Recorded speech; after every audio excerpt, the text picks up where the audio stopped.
صحابی رسول حضرت ابوذر غفاری رضی اللہ عنہ کا سبق امیز واقعہ۔ حضرت ابوذر غفاری رضی اللہ عنہ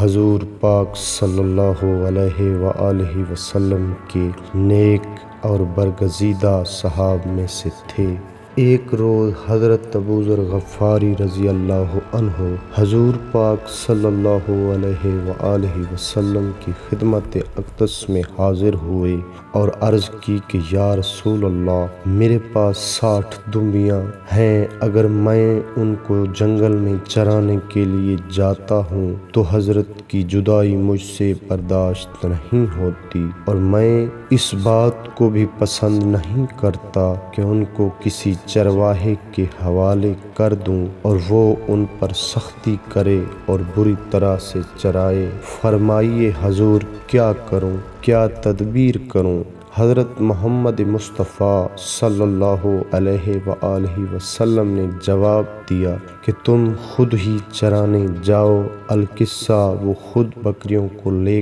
کر جنگل میں چلے گئے اور 7ویں روز حضرت ابوذر غفاری رضی اللہ عنہ حضور پاک صلی اللہ علیہ وآلہ وسلم کی خدمت اقدس میں حاضر ہوئے۔ حضرت محمد مصطفیٰ صلی اللہ علیہ وآلہ وسلم نے ارشاد فرمایا کہ اے ابوذر رضی اللہ عنہ، تمہاری دمبیوں کا کیا حال ہے؟ عرض کی حضور، ان کا قصہ عجیب ہے۔ فرمایا وہ کیا؟ ابوذر رضی اللہ عنہ نے عرض کی کہ یا رسول اللہ، میں نماز پڑھ رہا تھا کہ اچانک بھیڑیے نے میرے ریوڑ پر حملہ کر دیا۔ اچانک میرے دل میں یہ خیال آیا کہ میں نماز قضا کر کے بھیڑوں کی حفاظت کروں، مگر میں نے اس خیال کو دل سے نکال دیا اور نماز ہی کو ترجیح دی اور اپنی نماز جاری رکھی۔ اس وقت شیطان نے میرے دل میں یہ وسوسہ ڈالا کہ اے ابوذر رضی اللہ عنہ، تجھے کیا ہوا کہ تو نماز پڑھ رہا ہے اور ادھر بھیڑیا تمہارے ریوڑ پر حملہ کر کے سب بھیڑوں کو پھاڑ کھائے گا اور تیرے لیے دنیا میں کچھ ذریعہ معاش باقی نہ رہے گا۔ تب میں نے شیطان سے کہا کہ میرے واسطے توحید باری تعالی اور اس کے رسول محمد صلی اللہ علیہ وآلہ وسلم پر ایمان لانا اور ان کے بھائی اور ان کے بعد سردار خلق علی ابن ابی طالب علیہ السلام اور ان کی ذریت طاہرہ آئمہ کافی ہیں۔ یہ کہہ کر میں نماز پڑھنے میں مصروف ہوا اور بھیڑیے نے آ کر ایک بچے کو پکڑ لیا، اور میں اس بات کو محسوس کر رہا تھا کہ اتنے میں ایک شیر اس بھیڑیے پر جھپٹا اور اس کے 2 ٹکڑے کر ڈالے اور بچے کو چھڑا کر ریوڑ میں پہنچا دیا اور مجھ کو آواز دی کہ اے ابوذر رضی اللہ عنہ، تم اپنی نماز میں مصروف رہو اور بھیڑوں کی کچھ فکر نہ کرو، کیونکہ اللہ تعالی نے مجھ کو ان کی حفاظت کے لیے مقرر کیا ہے۔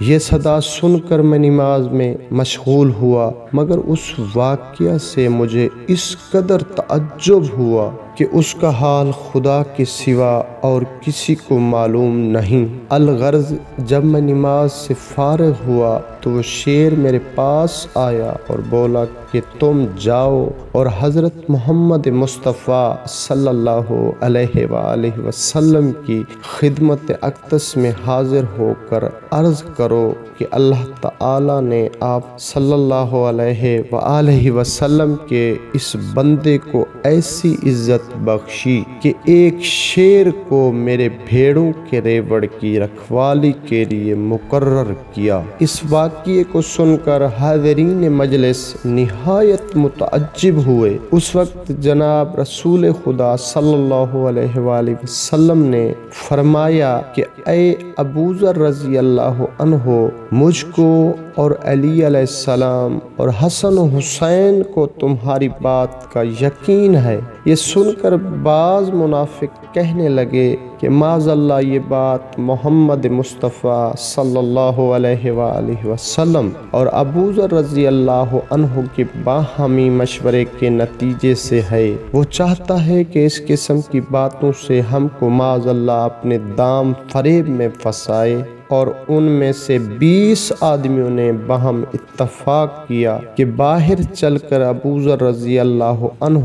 اور اس کی دنبیوں کا حال معلوم کریں اور دیکھیں کہ جب وہ نماز پڑھتا ہے تو کیا سچ مچ شیر اس کے ریوڑ کی رکھوالی کرتا ہے، تاکہ اس کا جھوٹ ظاہر ہو۔ القصہ، جب وہ منافق وہاں پہنچے تو کیا دیکھتے ہیں کہ ابو ذر رضی اللہ عنہ تو نماز میں مصروف ہیں اور اس کے ریوڑ کے ارد گرد ایک شیر چکر لگا رہا ہے، اور جو بھیڑ ریوڑ میں سے بچھڑ جاتی ہے اس کو وہ ہانک کر ریوڑ میں شامل کر دیتا ہے، یہاں تک کہ جب ابو ذر رضی اللہ عنہ نماز سے فارغ ہوئے تو شیر نے اس کو آواز دی کہ یہ لو تمہارا ریوڑ جوں کا توں صحیح سلامت ہے۔ اس کے بعد شیر نے منافقوں کو پکارا کہ اے منافقین، تم اس امر الہی کے منکر تھے کہ اللہ تعالی مجھ کو محمد صلی اللہ علیہ وآلہ وسلم اور ان کی آل اطہار کے دوست کا مطیع و فرما بردار کرے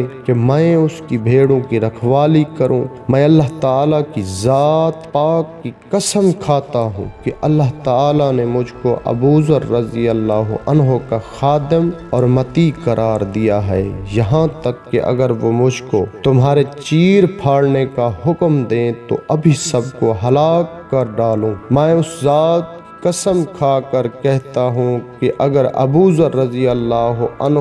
محمد مصطفیٰ ان کی آل اطہار کا واسطہ دے کر خدا سے دعا کریں کہ تمام سمندروں کے پانی کو سیاہی اور روغن کر دے، پہاڑوں کو مشک عنبر اور کافور بنا دے اور تمام درختوں کی شاخوں کو قلم کر دے، تو حق تعالی ہرگز اس کی دعا کو رد نہ کرے گا، اور ایسا ہی ظہور میں آئے گا۔ جب ابو ذر رضی اللہ عنہ آپ صلی اللہ علیہ وآلہ وسلم کی خدمت اقدس میں حاضر ہوئے تو حضرت محمد مصطفیٰ صلی اللہ علیہ وآلہ وسلم نے ان سے ارشاد فرمایا کہ اے ابو ذر، چونکہ تم نے اطاعت خدا کو بوجہ احسن ادا کیا، اس لیے اللہ تعالی نے اس شیر کو تمہارا فرما بردار اور مطیع کر دیا تاکہ تمہارے دشمنوں اور تم پر حملہ کرنے والوں کو تم سے باز رکھے اور